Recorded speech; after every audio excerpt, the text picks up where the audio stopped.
আজকে ট্যাংরা মাছের মুখের দিকের কাটা দিয়ে একটা রেসিপি সবার সাথে শেয়ার করছি।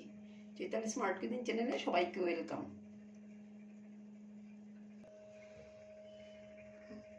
এবার কড়াইতে আমি একটু সরষের তেল দিয়ে দিলাম। এটা রান্নাটা সরষের তেলেই করব।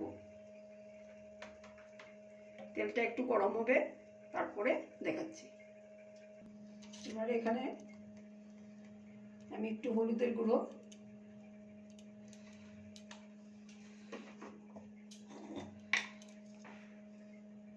আর লবণ দিয়ে দিলাম, দিয়ে একটু এটাকে মেখে নেব। এবারে আমি কড়াইতে এই কাঁটাগুলো দিয়ে দিলাম, দিয়ে ভালো করে এটাকে আমি ভেজে নেব।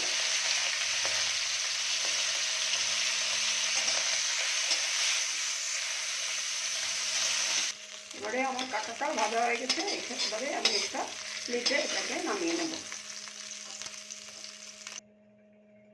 এবারে একই তেলে আমি গ্রেট করে পেঁয়াজ দিয়ে দিলাম।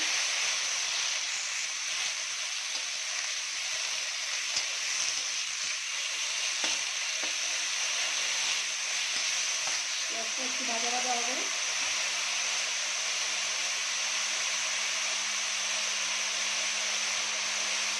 তার মধ্যে দিয়ে দেবো আমি একটু হলুদের গুঁড়ো,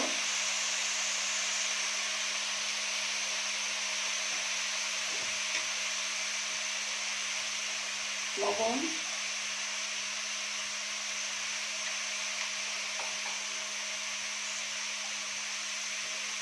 আরও অল্প পরিমাণে একটু লঙ্কার গুঁড়ো দিয়ে পেঁয়াজটাকে একটু ভালো করে ভেজে নেব। এবারে আমি ভাজা পেঁয়াজের মধ্যে দিয়ে দেবো একটু সর্ষ পেস্ট,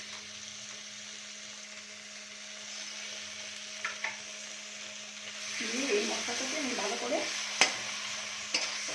মিক্স করে নেব। এবার মশলাটা যাতে না পুড়ে যায় সেজন্য তার মধ্যে অল্প পরিমাণে একটু জল দিয়ে দেবো।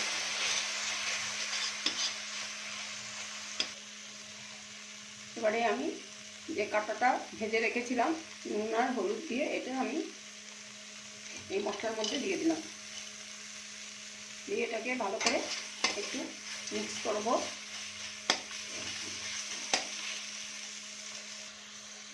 এবারে আমি অল্প সময়ের জন্য এটাকে ঢেকে দেব।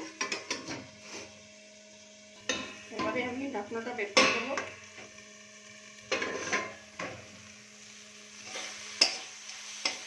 দিয়ে একটু নাড়িয়ে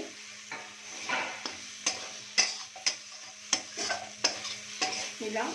এই যে আমার কাটা চচ্চড়ি রেডি হয়ে গেছে।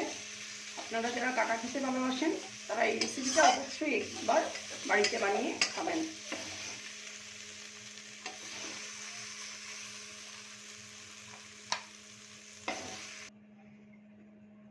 এই যে আমার ট্যাংরা মাছের কাটা চচ্চড়ি রেডি।